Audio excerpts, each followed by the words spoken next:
Welcome to the Beyond Jiu Jitsu podcast, episode 132. Who hurt Gordon Ryan? Who hurt him? Let's talk about it. I thought there's so low energy, that introduction. I thought you were waiting for me to do it, where I was just sitting here with my eyes closed. I was. I thought you were like about to talk. It's been a while. It's been a while since I've chimed in on an intro. Yeah, I had a feeling you were trying to interrupt me.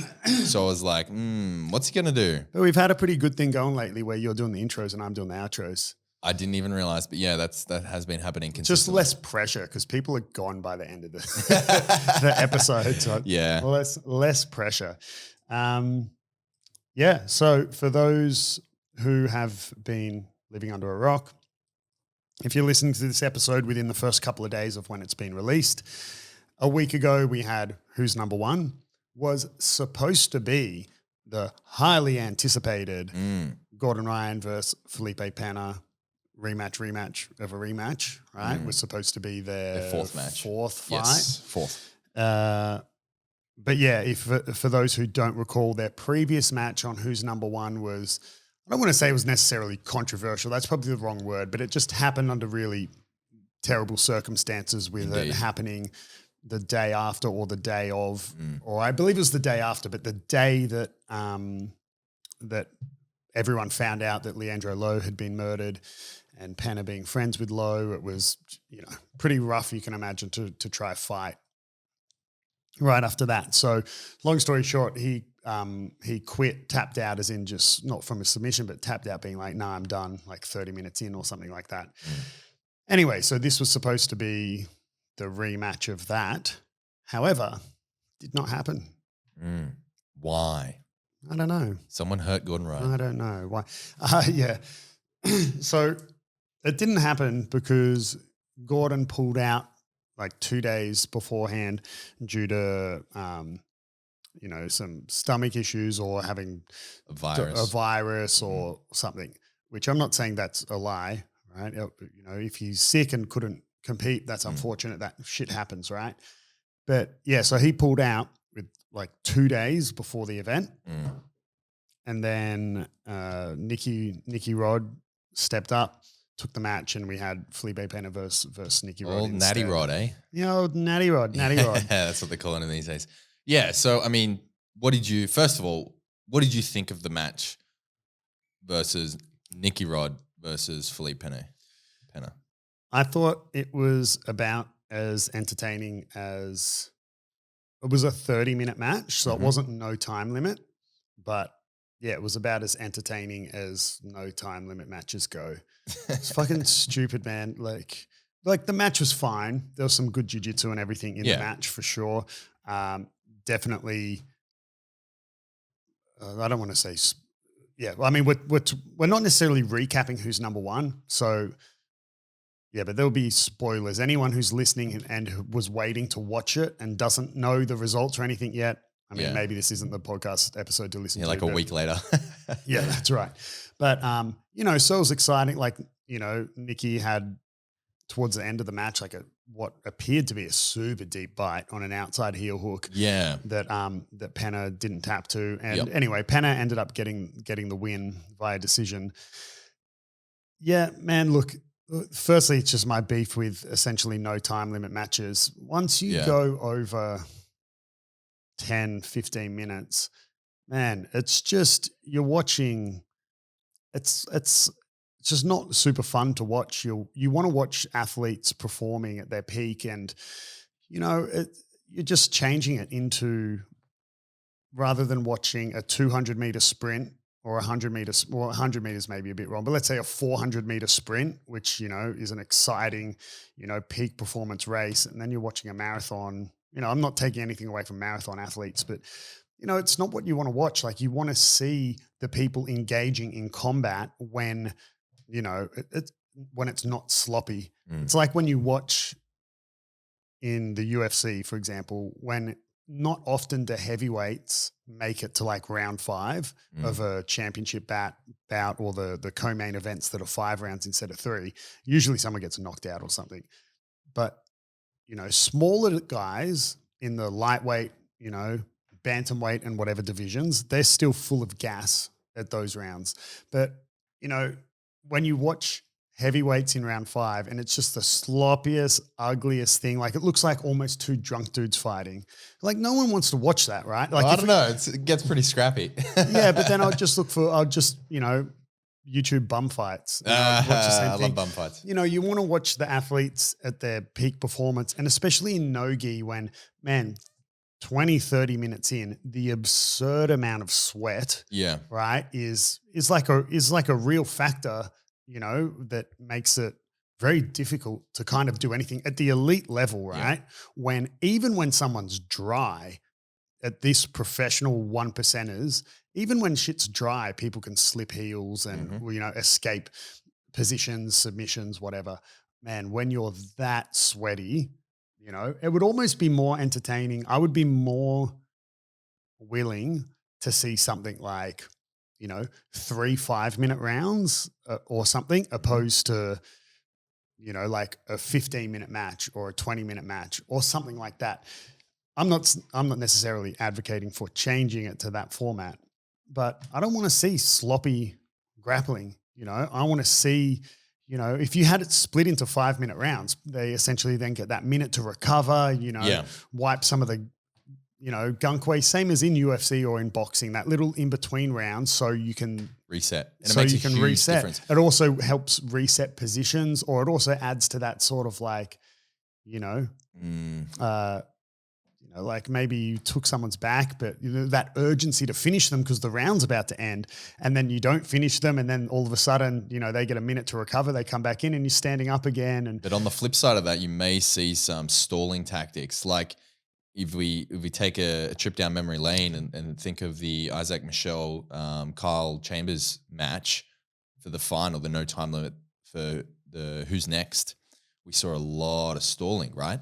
Now, if you put in a clock there and Kyle knew that he had to just stall for another 3 minutes on the back instead of taking a risk to escape, then he probably would. Yeah, but then he would unequivocally lose that round. Well, yeah. And then he's going to go into round 2 being down a round. And then if he stalls round 2, he's going to go into round 3. Yeah, then you would have to change the scoring system to be per round instead of the entire match. Oh, yes, I know. Exactly, right? Like, I mean, But then again, I think in jiu-jitsu, if you I'm not saying it's the way to do it. No, I get you. I'm just exploring the idea. Yeah. The other issue that I had with doing round, because I've thought about this as well, like why don't we do, for these sorts of formats, why don't we do like multiple 10-minute rounds or multiple 5-minute rounds or something like that? Similar to what they do in ADCC, but you know, they have overtime. It's not really rounds, but it kind of is. And I mean, if you get into a position, say it is 10-minute rounds, there's 2 10-minute rounds, argument's sake, it's a 20-minute bout on something like a main event. And at the end of the first 10 minutes, you've been able to like bust your ass and get to a dominant position. And then your opponent stalls out for like a minute left or something like that. And then you reset. So it's like, oh, all my good work has been taken away. Similar thing happens in UFC, but like you're pointing out, then you just awarded that round, right? Yeah. Well, I mean, yeah, I could make the argument that, well, what if I bust my ass to get to a good position and then he doesn't stall out the 1 minute remaining. He stalls out, because there's no rounds, it's a 20-minute bout, and he stalls out the 11 minutes remaining. Yeah. Like, I mean.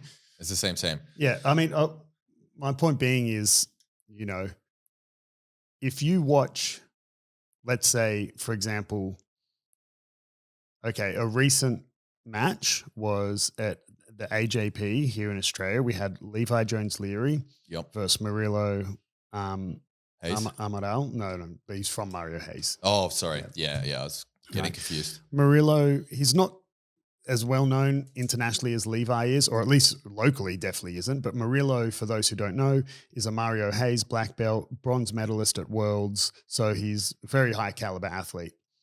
Him and Levi fought at AJP, the Abu Dhabi thing here in Sydney. And Levi won the match. But in AJP, the matches, even at black belt, right, a typical black belt match is 10 minutes. AJP, they're only like 6 minutes. So it's like way more intense and way more entertaining. Didn't It's even like realize it's that. like when you watch Masters Worlds, and let's not forget when you watch Masters Worlds, you have guys like Clark Gracie competing. You have guys Cyborg. like Josh Hinger, Cyborg. Like you have very high level athletes. Let's not forget Cyborg still hangs with the adults. Cyborg still beats current 22-year-olds or whatever, right? And he's 40. Yep. At Masters, they're only, God, it's been a while, but they're only 5 minutes, I think, or maybe they're 6. Anyway, 5 or 6 minutes. So, bro, the matches are super intense. You know, there's no pacing. You don't have time to pace yourself in a 5-minute match. 10-minute match, you can a little bit. But, man, if it's a 20, 30-minute match, I don't want to see people pace themselves. Promotes stalling.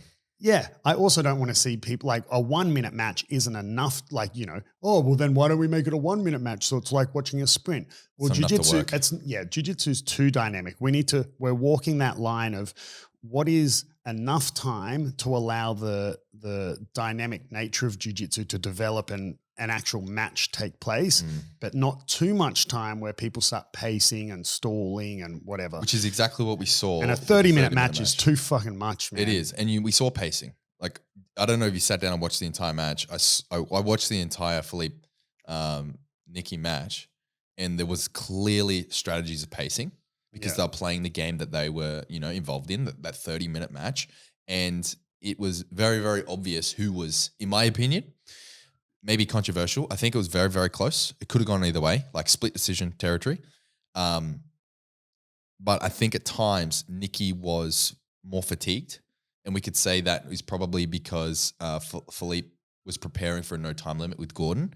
You know, maybe he was on some additional supplements to help him out. Well, I mean, it would be 2 things, right? Like very 2 obvious things. Yeah. Pena was preparing for a no time limit match with Gordon. And also Nicky took the match on 2 days' notice. Exactly. So it was a preparation differential. In saying that, all respect to Nicky, he nearly fucking won on 2 days' notice. That's super impressive. I think if he had the same camp, he probably would have won. I think we could say that. Yeah, it's interesting. But just to round out the pacing point, it's just not an entertaining way to watch jiu-jitsu. I mean, you then at the elite level, you put no time limit or 30-minute, 40-minute, whatever. You're essentially just saying at that elite level, when so that you're splitting hairs sometimes for who's the victor, without any restrictions, as in the clock being the restriction, you're kind of essentially to some degree saying the winner shall be the person with the best cardio. Or Pretty the winner much. shall be the person with the most like mental fortitude to not give up, which don't get me wrong, are valid tools and definitely measurable in terms of your ability in jiu-jitsu. Yeah, but I'd like to see it more based on your pure jiu-jitsu skill. Yeah, I always say in sport, the restrictions are what make it entertaining and force you to play the game. Again, like who wants to watch a game of tennis where there's no net? Like, but it's the purest form of tennis. There's no lines, there's no in and out. Yeah, you know, like I mean, hit the ball. Yeah, and like, where do you draw the line? Like, you know, Literally. I mean, you have, like UFC. I mean, but really, it'd be more entertaining if you could eye gouge and groin kick. I mean, like, where's the restrictions are what you know. Like, so in saying that, I've thought about this, and I think that the perfect time for a match like we saw, for a standard event, who's number one, I think the time limit should be about 10 minutes for standard matches. In the main and co-main, an argument could be made for 15 maximum. No more than that. Maximum 15, bro. No more than that. Maximum 15. Any more than 15 and you're inviting stalling. Yeah, even 10 minutes, there's pacing involved, right? Yeah, like, that's and true. also like a 30-minute match, there's no sense of urgency. And then when you get to that last minute, that last 30 seconds, where you're like, I need a submission to win. Or let's imagine there's points. I need a sweep to win, or I need to pass to win. Like, you're too fatigued to really add that last sort of bit of exciting. And there's another layer that I want to bring up with you when it comes to these who's number one events. Because of the way they're structured, it's a judge's decision based on a bunch of criteria, no points, right? Yeah. So there's not an actual, it's kind of subjective. It's kind of like, who do you think did more work, or who do you think was going for real legitimate submission attempts? Yeah. Along the lines of submission only. However, everyone that's, done jiu-jitsu for more than like a day knows that some submission attempts are clearly for the judges and others are legitimate trying to finish the opponent. And I think we did see a lot of that in the Pena Rod match, that some submission attempts were purely there to look busy and, they weren't actually legitimate. And that trickles down to the other matches. I could talk about, some of the other matches where we saw a similar theme. What is your take on the judging being purely submission, therefore like throwing up a half-assed submission that requires a reaction? I guess that falls on the judges, but I believe at Who's Number One they do have multiple judges, but maybe it does need to be a bit more transparent. If it is going to be no points, so it's purely a judge's decision, and of course you'll know what the criteria is, similar to in boxing, how it's like how many shots landed, like ring control, like same as UFC, but it's very subjective. It is subjective, but at least there's a level of transparency where they go, and Steve called the bout, 10-8. Yep. Pena, so that is points, right? It's just a different form. It is, but I mean, at least it's not just saying, and via ref's decision, it's like, what refs? Like, tell me that Joe thinks Pena won, Steve thinks Nicky Rod won. And publish the score sheets, yeah, like they do in UFC. I mean, I wouldn't be opposed to having a UFC style score sheeting system where it's maybe even that 10-8 round system. Yeah, or even if it's not rounds, just tell us, like, did they win by don't just tell us it's refs or judges' decision. Tell us whether it's a split decision, like there should be. Yeah, normally they do, but I want more information. And I think that would help the competitors as well, like knowing exactly what they're looking for. I know that they're briefed in on what the judging is based on, and I know it's based on submission attempts. But like I still think the best motivator is money, and that format that I've often where you get the sub, you get bonus. Yeah. So for anyone who hasn't heard me mention this on probably 100 episodes ago or whatever, this is what I think is a great format for competition. You have, let's just call it I know we just said no longer than 15-minute matches, but let's just call it a 20-minute match just to make things a bit mathematically easier. Let's say it's a 20-minute match and it goes the full time limit with no submission. There's still points, right? Because I believe that points are a good thing because, again, they added extra restrictions and things, that extra consequences, right? And the more consequences, the kind of like the higher the risk versus reward game you're playing is, especially with leg locks and stuff nowadays, makes it even more of a risk for you to be on top and sit back to attack the legs like Nicky Rod did at the end. Yeah, you're going to sacrifice the points, right? So I think points are a good thing. No system is perfect, right? So then anyone thinking like, but then people like just play the points and stall it out, whatever. Yeah, but okay. But people, like you said, people game the system with throwing up fake submission attempts to woo the judges. So no system's perfect. Yeah. But I think the consequences of points add more, force more work in certain positions. Years ago, this is probably before you started training actually, but what's his name? Hannah, the Gracie University guys, Hannah and Kieren or whatever their names are. Hannah, I think it was, fought Andre Galval in a no time limit submission only match. And it went the full distance and with no submission, but Galval was all over him. And afterwards in the post-fight interview, like Hannah even said, if this was a match that had points, he's like, I may have gotten subbed because, like, I think Galval took his back, or I can't remember. This was years ago, the match. And, he said, because I would have been concerned about the points, about not letting those hooks come in. Yeah. And that may have forced me to take my hands away from my neck. And but he's like, when my only concern is essentially not getting submitted or submitting him, like I have less to worry about. Yeah. Right. So the logic of submission only and no points forcing the submission, I think it creates less opportunity for submission. It can. Right. But when you're about to get mounted, so you desperately try to turn and whatever and that results in getting your back taken or results in you framing and overcommitting an arm and getting arm barred. But when you're like, points don't matter and you just hunker down. Anyway, so I'm getting a bit off topic. You're bringing up good points. I think a great format is, let's say, it's a 20-minute match, just for argument's sake. If it goes the time limit, there's still a point system, right? as there is now in IBJJF or whatever. And let's say if you win, you get $5,000. Just to keep it mathematically simple. The winner gets $5K. But then you have an incentive. Okay, if you win and you win by submission, you get $5K for the win and you get $5K for the submission as well. Mm-hmm. But then to promote like attacking submissions, if you win from submission, you've got your $10K, 5 for the win, 5 for the sub. You get a bonus $1,000 for every minute that was left on the clock when you hit the sub. So if you hit the sub at 12 minutes in, there was 8 minutes left on the clock, you get a bonus $8K.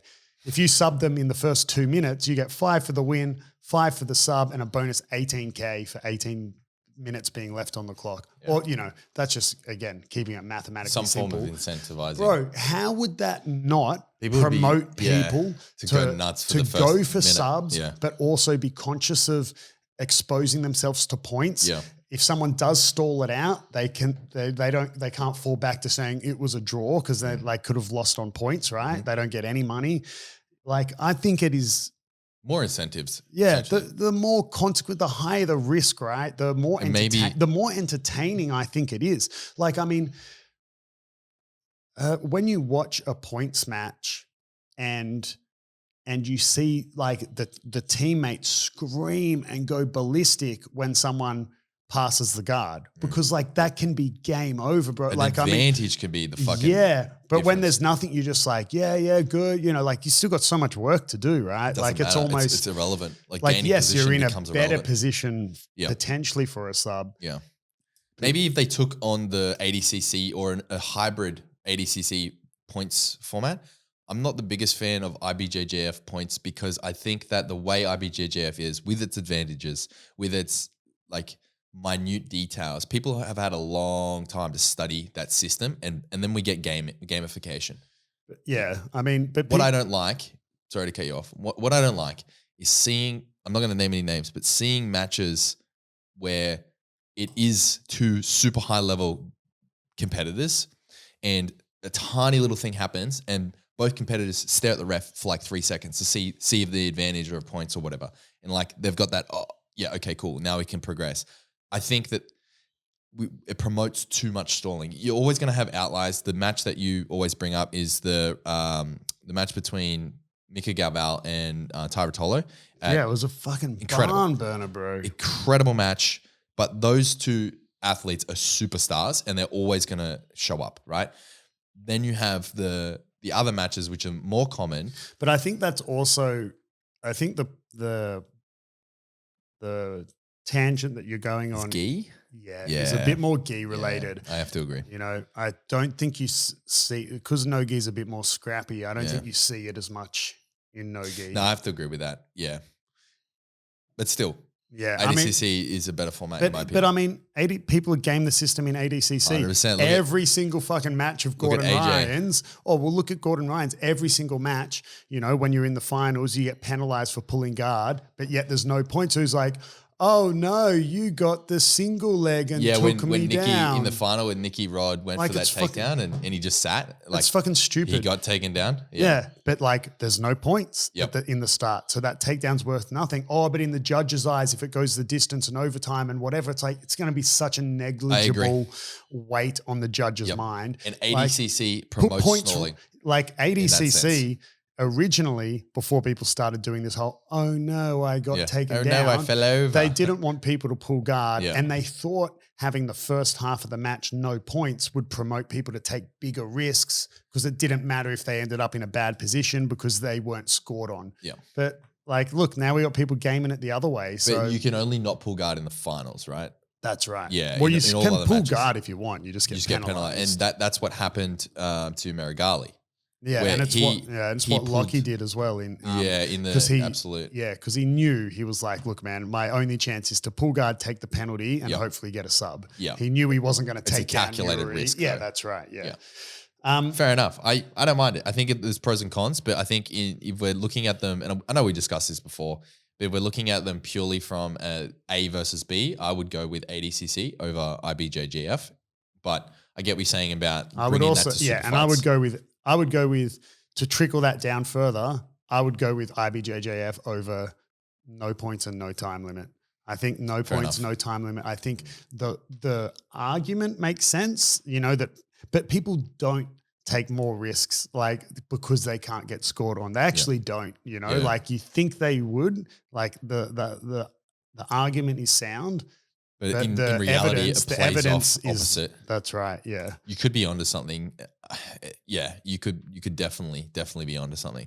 That is interesting. But what is your take on the Bodoni match? Did you watch? I think so. Yeah, good match. I think all I can really say about that match as a whole is I don't understand why Pedro was like such an underdog. I don't understand why the community as a whole I know why. wrote him off. I know why. It's recency bias. Yeah, It's the classic recency bias. I mean, Bodoni's just come off. Craig pointed this out in that recap video. He's just come off a documentary's been made about him. He just absolutely floored ADCC. Not only did he floor, he like came in as a trials winner as well. It wasn't like he was an invite. He was almost. I know we've established that he is legitimate black belt before he started training under John Danaher, but at New Wave. But he almost came out of the woodwork. Come from a competitor, but not super well known in the jiu-jitsu sphere, to all of a sudden being like the number one hot ticket guy. Of course, the betting lines are going to absolutely blow out his name, and Marino's going to get.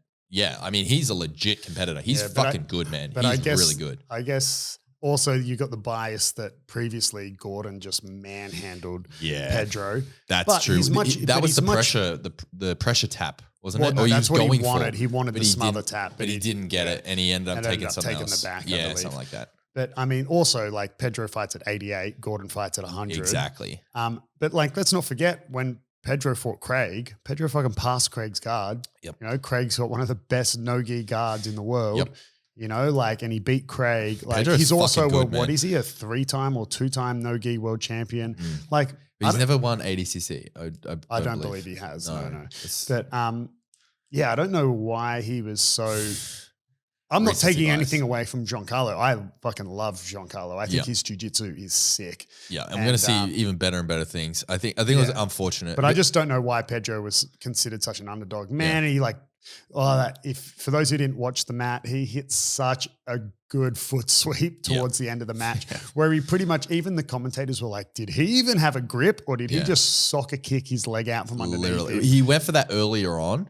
And he just went shin to shin. He just literally just Muay Thai kicked Giancarlo.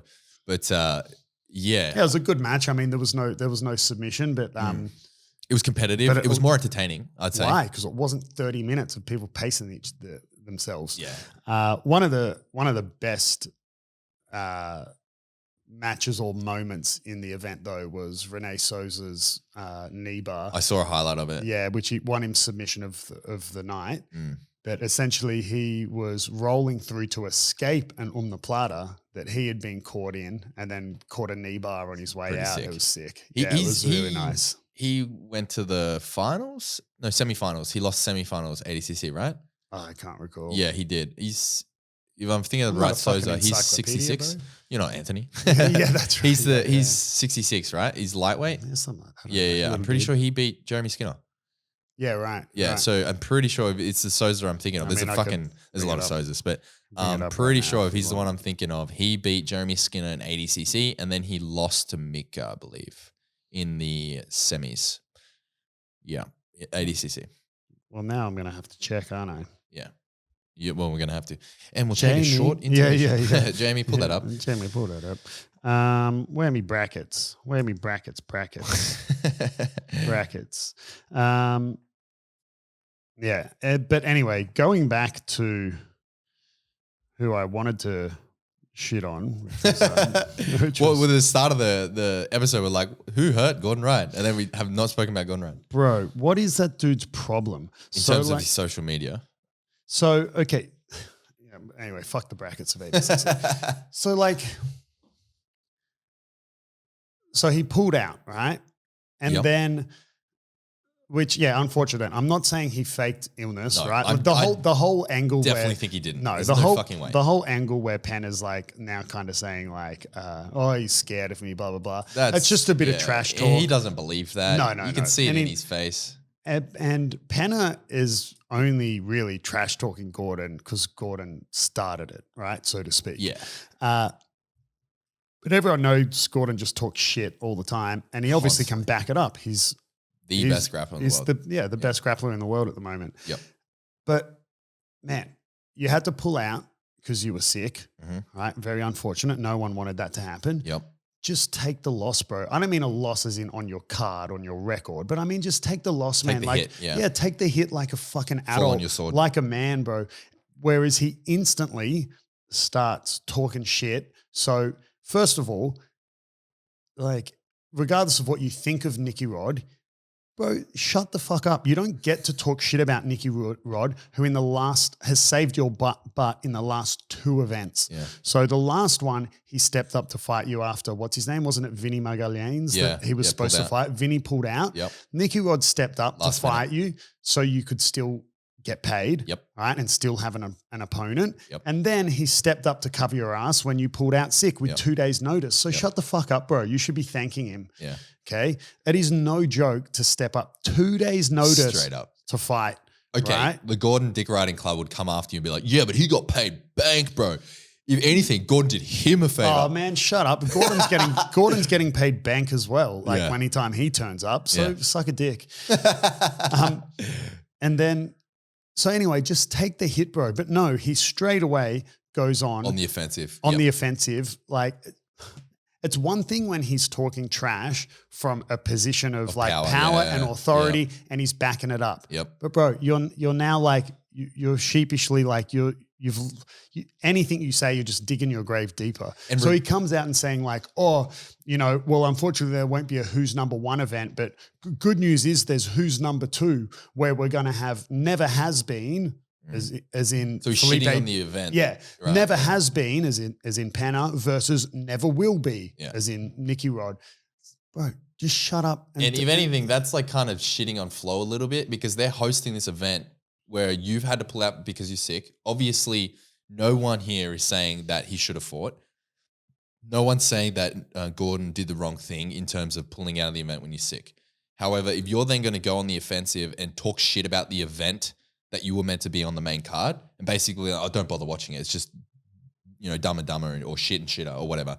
That is kind of shitting on or biting the hand that feeds you as well by Flo. If anything, he should be promoting it and saying, hey guys, I've had to pull out, but check this out. I'll be watching and, twist the angle a little bit. You can still talk shit, but twist it like, oh yeah, I have my eye on this one fucking for the rematch or some shit like that. Yeah, and then he's like comparing his situation to Pena losing his friend in Leandro Lo, being like, oh, if only Flo could pay me a bit more like they did Pena for him to fight and I would magically be cured. It's like, I mean, 2 different situations. Like you could be offered $20 million and if you've got diarrhea every 30 seconds, you can't fight, nor does anyone want to watch you fight in those circumstances.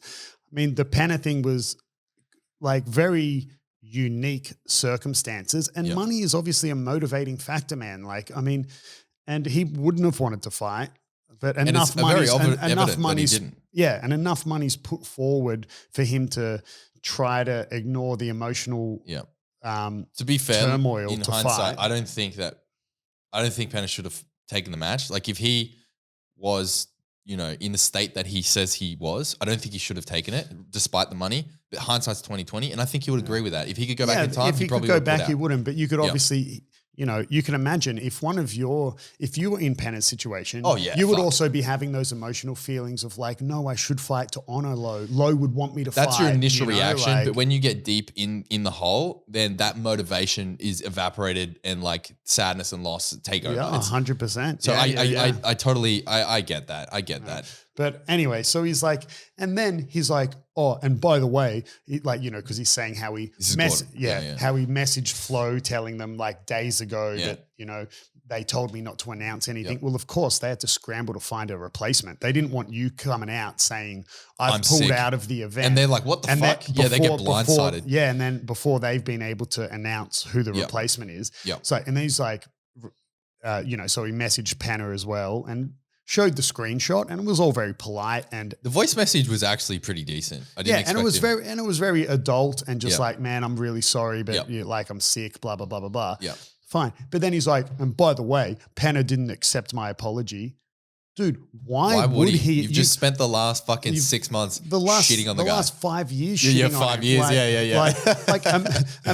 Imagine if you physically assaulted your wife and then were pissed off because she didn't accept. Bro, like, I said sorry though. Yeah, I said sorry. I mean, she didn't even accept my apology after I backhanded her. Yeah. Like, I mean, she didn't even Okay. like, I mean, bro. Comparing this to domestic violence is going a bit far, but I get you. Well, I mean, I get you. well, like, okay, what if, let's not call it domestic, it's still verbal abuse and harassment that he's done to Pena for a long time, you know, like, 100%. oh man, I bullied this person for years, never physically, but I emotionally bullied this person for years. And then I said, I'm sorry. Yeah. And they didn't accept my apology. After pulling out of a match that you're obviously out of your control, no one's saying that just shouldn't. take the loss, bro. Yeah, I think like, just it's take it not like in a his man. DNA. Stop. It's not Like, in his DNA. And he's back too to far the deep, man. He can't. Back to the start of saying who hurt Gordon Ryan. Yeah. How is it that the best grappler in the world is so absurdly insecure? He plays it off that he finds it fun, and whenever he talks about it, he finds it fun or whatever, or it's all he's so fun full and of games. shit. You can see through it, man. You see him in interviews where he's like, well, first of all, I think it's hilarious, blah, blah, blah. Yeah. Like, you can see when it actually, like when it actually affects him. Like, you see it when he talked about, like, you know, Craig training with Pena, like, you know, you can see when he's faking toughness and when he's actually at least for me, I think it's very clear to see when he's like, I see it and I'm like, you're not fooling anyone, but unfortunately he does fool a lot of people because he backs it up, right? He's such a dominant grappler. And that's the sad part about it. Like, if you apply the same level of shit talk to a subpar grappler or someone that's, you know, in the top echelon but not as dominant, like, seriously, that'd become the laughing stock. Yeah. Very, very quickly. You lose once, you become the laughing stock, right? Yeah. And that's the problem with the game that he's playing. As soon as Gordon loses, which he will one day, it will automatically not destroy him, but the hit he will take will be so much larger than the hit he would take if he wasn't as much of a prolific shit talker. Yeah. And yeah, I've said this before. He'll either lose one day or, you know, there's people who do retire on top, right? He might. Like, and so he's definitely good enough. It's like Hodger Gracie. Hodger Gracie retired on top, you know? So Gordon's more than capable of retiring, in air quotes, like undefeated. But yeah, so he's either going to retire undefeated or lose one day. I hope he loses one day just so he can eat a bit of humble pie. But, you know, at the same time, I would love to see him go on and achieve things that no other. I've said this before. Imagine if he won like Gi Worlds, no Gi Worlds, ADCC, won everything Gi and no Gi. And that's the problem. Weight absolute in the 1 year would be crazy. I think so many people share our opinion in terms of we love to see Gordon Ryan do his thing. We love his jiu-jitsu. Yeah, just shut up and do jiu-jitsu, bro. He is seriously like the best thing to happen to our sport in terms of all the eyes that he gets, the numbers that he can generate, you know, the information sharing. Think about the best guy in the sport has released hours and hours and hours of exactly how he does it. And it's really good too. It's like, fucking exceptional. And that's the problem.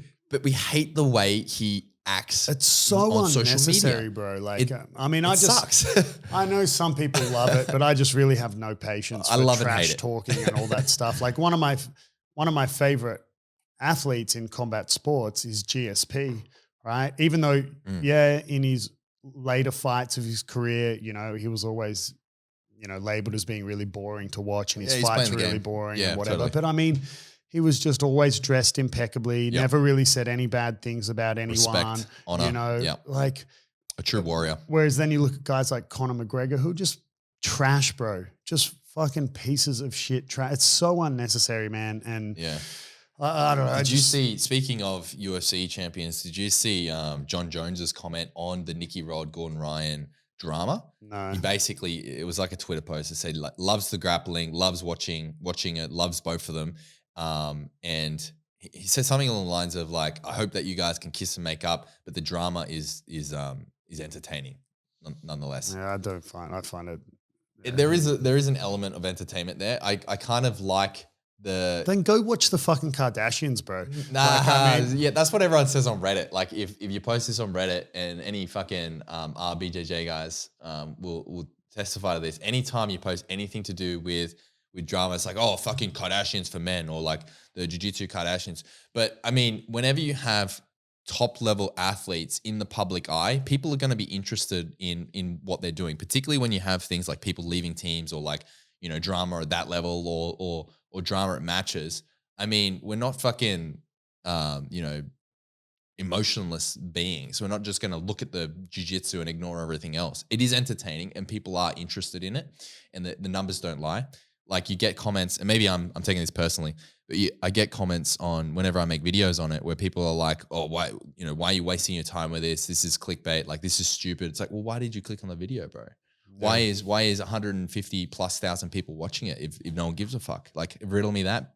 You know what I mean? So obviously you got to take those with a grain of salt. But look, I mean, yeah, if Gordon one day goes into MMA, I'll definitely be tuning into it. Even if he wins a match, I just want to see someone punch him in the face. Right? Yeah. Yeah. I kind of don't want to see Gordon in MMA. I think that he needs to stay in jiu-jitsu, because if he jumps ship, right, and goes to MMA, in previous, like, you know, the version of me 12 months ago would be like, fuck yeah, let's see it. But now that I'm appreciating jiu-jitsu more and more and more by the day, I think that he needs to stay in jiu-jitsu to help elevate this sport. MMA doesn't need any more help. They're already a huge sport. They already have UFC. They have Bellator. They have, you know, these superstar names, Conor McGregor, John Jones, Cyril Gane, all these guys that are promoting MMA. We need guys like Gordon Ryan to promote jiu-jitsu. We need guys like Nicky Rod, like Craig Jones. We need big personalities that draw more eyeballs to the sport. Yeah. Speaking of Craig Jones, God, he's on fire on his Instagram. Just destroying Gordon. Holy shit. So good. Did you see the one where it was just like a little 2-second reel of him popping out of like some like mud bath, dirty water thing or something? And he's like, you know, like peekaboo out of Gordon's toilet or something. I can't believe it. I missed that. No way. But Craig Jones and B Team, in terms of like their shit talk at the moment, is fucking insane. Yeah. The comments get a little bit like childish, but the videos, like the thought out, scripted, you know, produced videos that they're putting out are fucking golden. They are so brilliant. So I'll just finish with one more sort of note talking about the like Gordon and Pena shit. So Pena's changed his Instagram bio. Have you seen this? No, that's quite funny. It says Jiu-Jitsu world and ADC champ making people walk away from fights with diarrhea. 3-1, right? Oh, that's pretty bad. And so I'll cut Gordon a little bit of slack on one of his posts where he essentially recaps the like who's number one, or at least the Nicky and Pena fight. Yep. If you just like essentially redact all the shitty trash talking he does through it, he breaks it down quite well, essentially saying, you know, like he thinks that, you know, Pena had one of the best attacks in the match, like his back take attack. Yep, but, I agree. He says, So at the start, he goes, first, I believe that Pena had the best attack with the back take sequence, but Nicky had more good attacks overall, although he clearly stalled a lot and was so clearly greased, just like I said he was. And if you didn't watch the match, there was a point where they stopped him and wiped them down. Yeah, that was very early on. It's because Philippe was pointing at grease and like making indications, and that could have been. I also don't know the official rule as to what quantifies as greasing. So if you get sweaty beforehand warming up, is that greasing? No, it's not. But like if before the match I have a shower, then put moisturizer on, not as in like lather myself, but the same way that you might just moisturize your skin. I get it. Is that considered greasing? I don't know. Is putting some Tiger Balm on, or for people who don't like deep heat, those heat rubs. Yeah. Is that considered greasing? We know that when you start to sweat, that stuff comes out of your pores and gets really oily. So fix vapor rub on your chest, and someone goes in your chest, get it in the eyes. Like, I don't know what is. I think that's is it just essentially is the rule you can't have any. You can't put any substances on your. I think it should be for like at least 24 hours. You shouldn't put any fucking moisturizer on. Yeah. No baby oil, right? But you know, not even sunscreen, bro. And then he's like, "Oh, Nicky was shining on my TV, blah blah blah." Yeah. And he made a good point, right? And I had other people just casually say this to me before reading it. He said, "Notice how easily Nicky pulled out every time, blah blah blah." But I scored it for Nicky. Nikki was obviously Greece. I don't really blame Pena for not being able to get a hold of him because I know what it's like. For those who remember, like Gordon didn't submit Nikki in their match. And he complained about either. greasing. Yeah. Blah, blah, blah. You just essentially said something along the lines of, he knows how good and how sticky Pena is with that back take sequence. Mm-hmm. And for Nikki to just slip out so effortlessly, it was suspicious, essentially, is what he said. But anyway, like I said, if you ignore the trash talk that he did in the post, he, had a relatively concise breakdown of the match. Yeah, and I mean his jiu-jitsu analysis is like fucking top tier, and it always will be. It's just lathered in. He's just a shit douche. Yeah. Well, we'll end on that note. Yeah. Whoever hurt Gordon, come forward so we can sort it out. Get him some help. Yeah, I know. Yeah, get him some counselling. Yeah, bro. Swing him by the Beyond Jiu-Jitsu podcast. We'll look after him. All right, guys. Thank you for listening. Next episode, 133. As always, if you have any questions, you know where to find us. Instagram, YouTube comments, whatever. I'll reply to your shit. Yeah, and if you have any comments. hate mail, send it directly to Vantage Jiu-Jitsu on Instagram. Yeah, we got it. So yeah, the odd troll comment or whatever. Kieren, we had one the other day and Kieran's like, don't reply, bro. And I'm like, try and stop me. Guys, thanks for listening and we'll catch you next time. See ya.